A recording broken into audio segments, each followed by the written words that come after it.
Our last feature is Canvas. You'll see it over here at the bottom in the left navigation panel. So it's right above trash.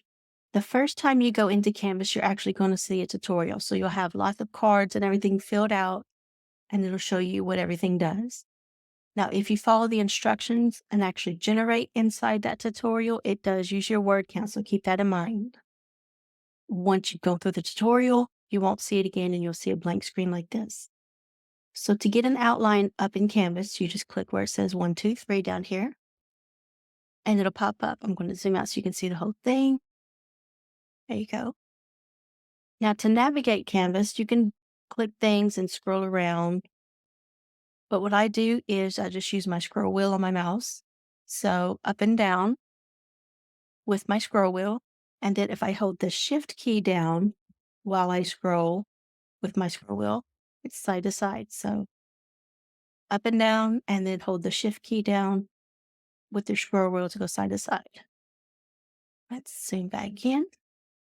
So this is the main concept box. This is where you choose your outline, whichever one you want to choose. It'll change up the formatting a little bit.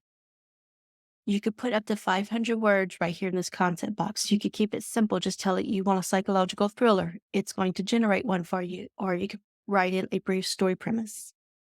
When you click this generate full outline, it's going to do just that. It's going to give you a full outline. So if we zoom back out again, if I click that generate full outline, it's going to fill in all of these boxes.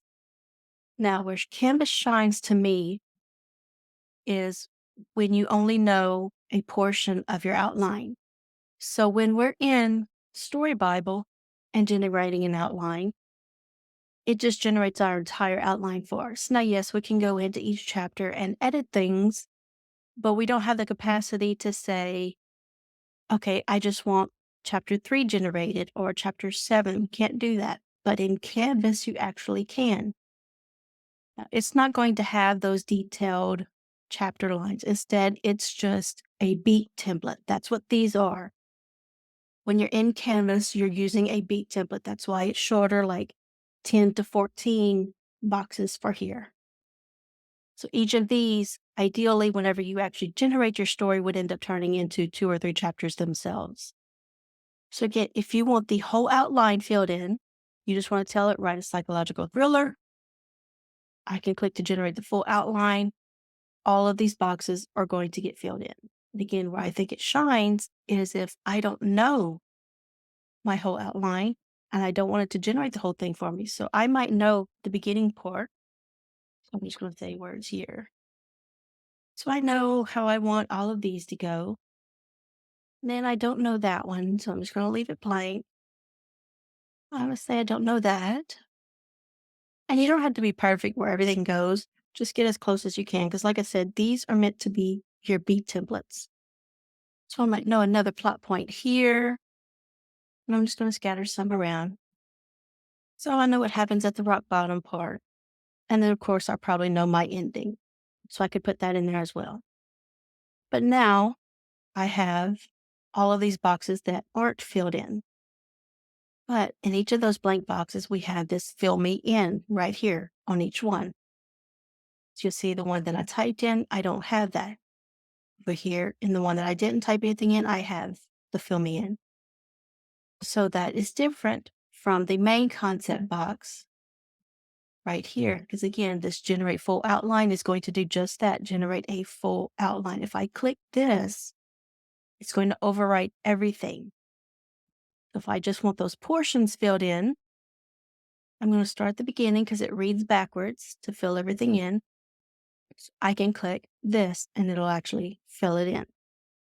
Now, something to keep in mind, you can see here it's very vague because I didn't actually give it anything. Something to keep in mind is to put your genre here as well. So I could tell it's psychological thriller, and that'll help guide it a little bit better. And of course, it's going to read back all of these words, not just have words here like I do right now. So to delete this, I'm just going to click into it to highlight it in purple and press my delete key on my keyboard. So that's how you would fill in each individual portion. Again, start at the beginning, put everything in as close as you can to where you think it's going to go, that plot point. and then start back at the beginning, go to your first empty box, click to fill it in. It's going to read back and fill it in and keep the story going for you. I am going to generate a full outline right here to show y'all this next part. We're just going to say psychological thriller, generate the full outline.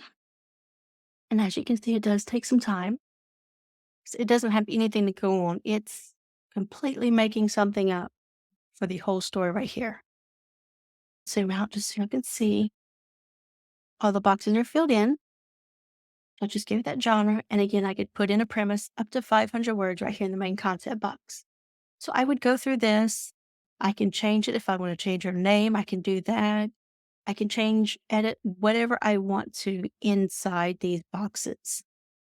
Now I can also say, let me look at one real quick. So say I don't like this one. I can click to generate options for this card. Now there's two ways to do that. I could actually just put the plus button that's by each card, and that does the same thing. So I could click this button. It's going to generate 3 options. Or just to make sure I'm in the right box and generating the right thing, I can click that box, ask it to generate options for that card.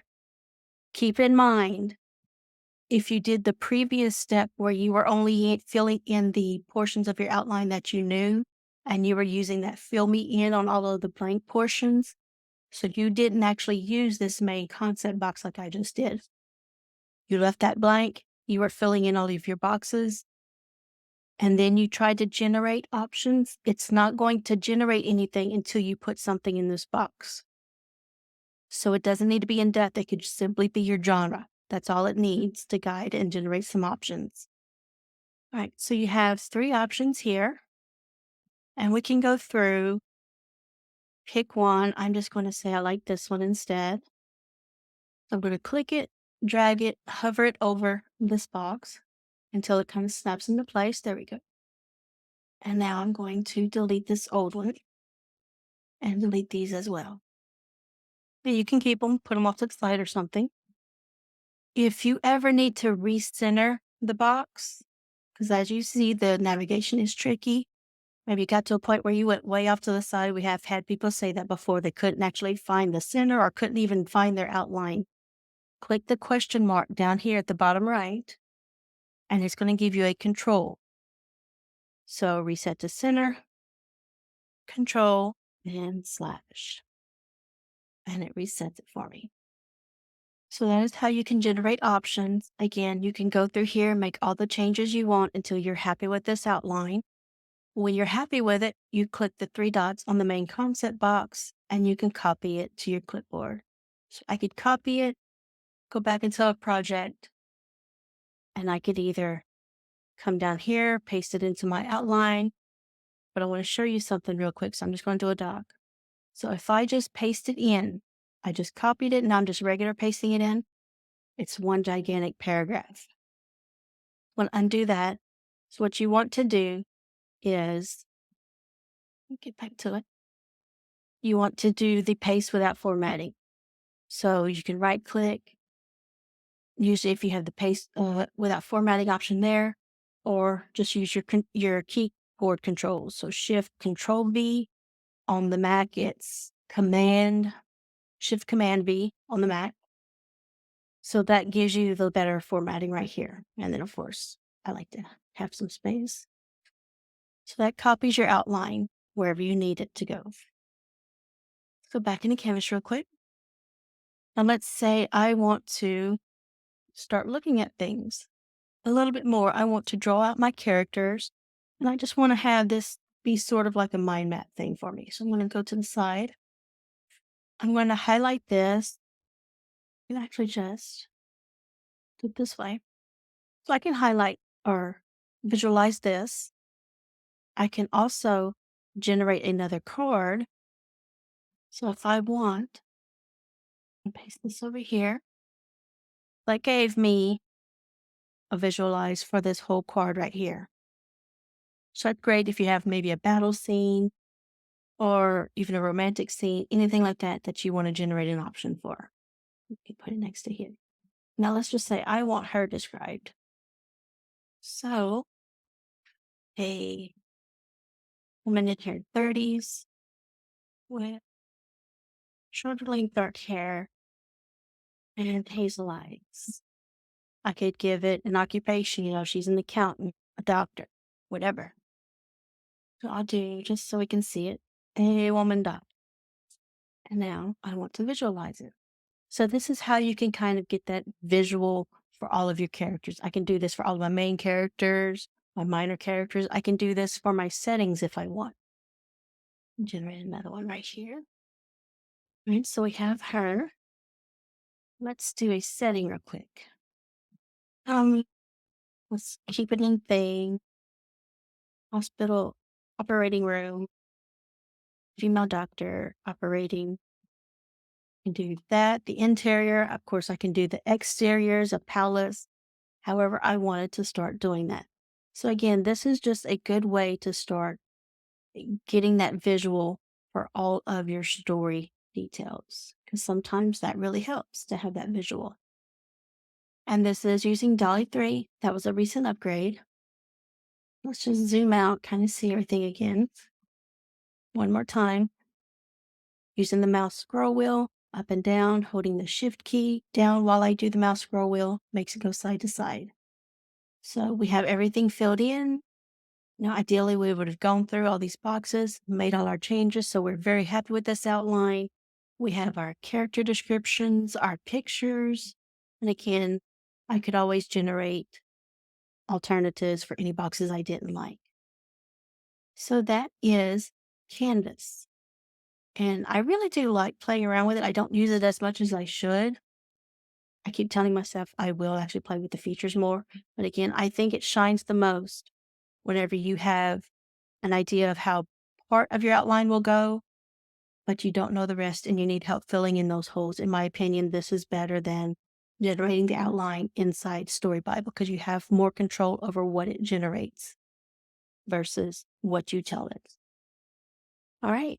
Well, thank y'all for watching. And that concludes our beginner series. So the next one will be our more advanced series where I show you like prompting and different things you can do. I believe I'm actually going to walk y'all through a dark romance story that I'm starting. I will see y'all next time. Bye, everyone.